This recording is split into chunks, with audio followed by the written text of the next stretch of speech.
کہ جو کیے پر ندامت ہو اور آئندہ نہ کرنے کا عزم مصمم ہو، پکا ارادہ ہو کہ یہ گناہ زندگی میں دوبارہ نہیں کروں گا۔ الگ بات ہے کہ پھر دوبارہ اس سے سرزد ہو جائے، لیکن جب وہ توبہ کر رہا ہو تو اس وقت اس کا پختہ عزم ہو اور اس کے دل کے کسی گوشے میں نہ ہو کہ چلو میں توبہ کر لیتا ہوں اور پھر ہو گیا تو پھر کر لوں گا۔ پکا عزم ہو کہ دوبارہ یہ گناہ نہیں کروں گا۔ اور اگر زبان سے توبہ توبہ کر رہا ہو اور دل میں ہو کہ ٹھیک ہے یہ تو صبح بھی مجھ سے عمل بد سرزد ہونا ہے، تو اللہ تعالیٰ سے یہ مذاق کرنے والی بات ہے۔ اور اللہ تعالیٰ سے جو مذاق کرتا ہے وہ کہاں کھڑا ہے وہ خود سوچ لے۔ وہ کیا کسی نے کہا تھا کہ توبہ کی پھر توبہ کی پھر توبہ کر کے توڑ دی، میری اس توبہ پہ توبہ توبہ توبہ کر اٹھی۔ تو ایسی توبہ نہیں ہے کہ جو رسماً کسی مجلس میں چلے گئے، کسی اجتماع میں چلے گئے تو سب لوگوں نے توبہ توبہ کی تو وہ بھی توبہ توبہ کرتا رہا، لیکن نبی کی آواز کو ذرا ملاحظہ کیجیے گا۔ یہی آواز ہے نبی کی جس کی آواز کو سن کر کے حضرت عمر فاروق بھی کلمہ پڑھ کے اسلام میں داخل آئے۔ میرے نبی کی آواز کو دبانے کے لیے مکہ کے مشرکین نے مشورہ کیا، میٹنگ کی کہ کیسے روکا جائے، اور یہی میٹنگ کرنے کے بعد کچھ دنوں کے بعد حج کا موقع آ گیا۔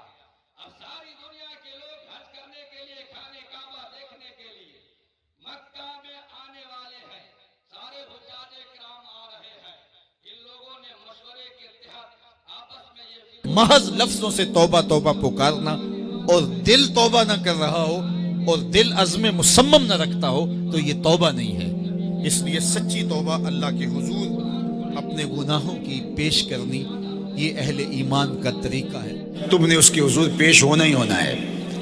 اس کے حضور جانے سے تم بچ نہیں پاؤ گے، چھٹکارا نہیں، رستگاری نہیں۔ ایک ایک عمل کا تمہیں حساب دینا ہوگا، ایک ایک حرکت اور ایک ایک سکنت تمہاری تشت ازبام ہوگی۔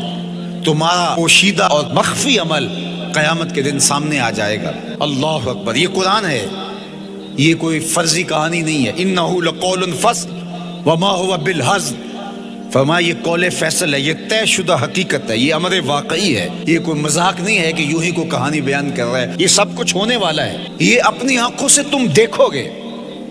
آج انکار کرو یا اقرار کرو، تمہیں کھلا موقع دیا ہے، حتیٰ کہ تم کافر بن کے زندگی گزارنا چاہو، نمرود بن کے جینا چاہو، فرعون بن کے جینا چاہو، حامان بن کے جینا چاہو، ہم تجھے دنیا پہ موقع دیں گے۔ لیکن یہ نہیں ہے کہ جب زندگی کی بساط لپیٹے گی پھر کام ختم ہو جائے گا، نہیں، یہ تمہیں ہمیں فرصت دی ہے، پھر ہم نے تم سے حساب لینا ہے، ایک ایک عمل تمہارے سامنے آئے گا۔ اللہ اکبر، ذرا غور کیجئے، فآمنوا باللہ، تو بہتر ہے کہ اللہ پر ایمان لاؤ، اس کے حضور تو تم نے آنا ہی آنا ہے۔ بہتر نہیں ہے کہ جیتے جی آ جاؤ، پھر لوگ تجھے اٹھا کے لائیں گے، اچھا نہیں ہے کہ اپنے قدموں سے چل کے آ جاؤ۔ کی آگ سن لوک یعقوب تینوں جدوں ٹر پیوں سر منہ کج کے تو، پھر جو کفن کی تنیوں میں لپیٹ کر کے تجھے لے کر کے جایا جائے گا، تو اچھا نہیں ہے کہ اپنے قدموں سے خود چل کے مالک کی دہلیز پہ چلے جاؤ۔ ایک حدیث میں آتا ہے کہ اللہ بندے کو اپنے سامنے سے ہٹنے نہیں دے گا جب تک اس سے 4 سوال نہیں کر لے گا۔ آپ دیکھیے، میں دیکھوں کیا ہم ان سوالوں کے جواب دینے کے لیے اپنے آپ کو تیار کر رہے ہیں۔ پہلی چیز، اللہ پوچھے گا عمر کہاں گزاری۔ دوسرا سوال، اللہ تعالیٰ علم کے بارے میں پوچھے گا، جو پڑھا تھا بتا عمل کہاں تک کیا، خلوت جلوت زندگی شام و سحر تیرے اس سیکھے ہوئے علم کی مطابقت میں تھے یا علم عزت دولت کمانے کے لیے پڑھا تھا۔ تیسری بات، اللہ پوچھے گا مال کمایا کیسے، اور مجھے بتا مال خرچ کہاں کیا۔ آج لوگ نیب سے ڈرتے ہیں کہ ہم سے پوچھ نہ لیا جائے کہ یہ آیا کہاں سے، منی ٹریل پیش کرو، یہاں ہم بچ جائیں گے۔ کوئی مکر، کوئی دھندا، کوئی فریب چل جائے گا، کوئی پریشر، کوئی افرادی قوت، کوئی سیاسی اثر و رسوخ، کوئی رشوت، کوئی سفارش، کچھ نہ کچھ تو راستہ نکل ہی آئے گا۔ اور آج کی دنیا میں صرف یہی پوچھا جاتا ہے کمایا کہاں سے، یہ نہیں پوچھا جاتا خرچ کہاں کیا، جیسے چاہو خرچ کرو، لیکن وہاں سوال ہوگا وفیما انفقہ، خرچ کہاں کیا، یہ سوال بھی کیا جائے گا۔ وعن جسم ہی فیما ابلاہ، اور جسم کے بارے میں پوچھا جائے گا، اس جسم کو دی ہوئی توانائیوں کو خرچ کہاں کیا؟ بعض روایت میں ان شباب ہی فیما ابلا ہو، جوانی کے بارے میں پوچھا جائے گا، تیری جوانی کے خوبصورت دن کہاں گزرے؟ مجنو بن کے چوکوں میں کھڑا تو نہیں رہا، پارکوں کے گرد پروانوں کی طرح گھومتا تو نہیں رہا، تیری نظر بدکاریاں تو نہیں کرتی رہی، اپنی خواہشات کا غلام بن کے زندگی تو نہیں گزاری، تیری ساری ساری رات 4 انچ کی سکرین کے اوپر بدکاریاں کرتے بسر تو نہیں ہوئی؟ پوچھا جائے گا بتا جوانی کہاں گزری؟ جوانی مستانی ہے یہ کہہ کر کے تو نے ہر ضابطے سے چھٹی تو نہیں کر لی تھی، یا جوانی کے تقدس کو تو نے محفوظ کیا اور راتوں کی تنہائیوں میں اللہ کے حضور سجدہ ریزی کرتا رہا؟ میرے اور آپ کے آقا و مولا نے فرمایا جو جوان جوانی میں توبہ کرے وہ اللہ کو محبوب ہے۔ اللہ اکبر۔ اور اللہ جن 7 لوگوں پر اپنے عرش کا سایہ کرے گا ان میں سے ایک شخص کا ذکر کرتے ہوئے فرمایا وَشَابٌ نَشَأَ فِي عِبَادَةِ اللَّهِ، وہ جوان جس کی جوانی اللہ کی عبادت میں گزری، قیامت کے دن جب کوئی سایہ نہیں ہوگا اللہ اسے اپنے عرش کا ٹھنڈا سایہ عطا فرمائے گا۔ میرے مخاطبین جو اس وقت میرے سامنے موجود ہیں بالمشافہ، اور پوری دنیا کے اندر جو اس وقت مجھے دیکھ رہے ہیں، ان میں زیادہ تر تعداد نوجوانوں کی ہے، تو میں آپ سب سے مخاطب ہوں اور آپ کو کہتا ہوں کہ یہ جوانی دوبارہ نہیں ملنی۔ بندہ کہتا ہے بڑھاپا آئے گا دیکھ لیں گے، جس طرح ہر چیز کا سرور جوانی میں ہوتا ہے، ہر چیز کا لطف بندہ کہتا ہے جوانی میں ہے، سجدوں کا جو لطف جوانی میں ہے وہ کسی اور زمانے میں نہیں ہے۔ اپنی پیشانی کو سجدوں سے آشنا کرو، اپنی جوانی کو مثل سحر بے داغ رکھنا، اپنے شباب کو الجھنے نہ دینا، اپنے شباب کے تقدس کو پامال نہ ہونے دینا۔ اس کائنات کا بہترین چہرہ وہی ہے جو جنسی کالک سے محفوظ ہے۔ اپنے تقدس کو مجروح نہ ہونے دینا۔ تمہاری زندگی شبنم سے پاکیزہ تر رہے، سحر سے پاکیزہ تر رہے، تمہاری جوانی اتنی خوبصورت ہو کہ محمد عربی کو رشک آئے تمہاری جوانی پر۔ اپنی جوانی کو آوارگی میں بسر نہ کرنا۔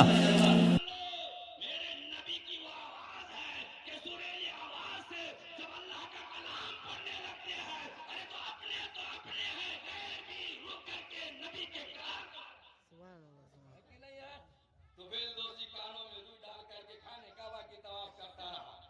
ایک مرتبہ ایسا ہوا کہ جب طواف کرنے آیا روئی کان میں ڈالا، طواف کرتا رہا اور میرے نبی فجر کی نماز ادا کر رہے ہیں۔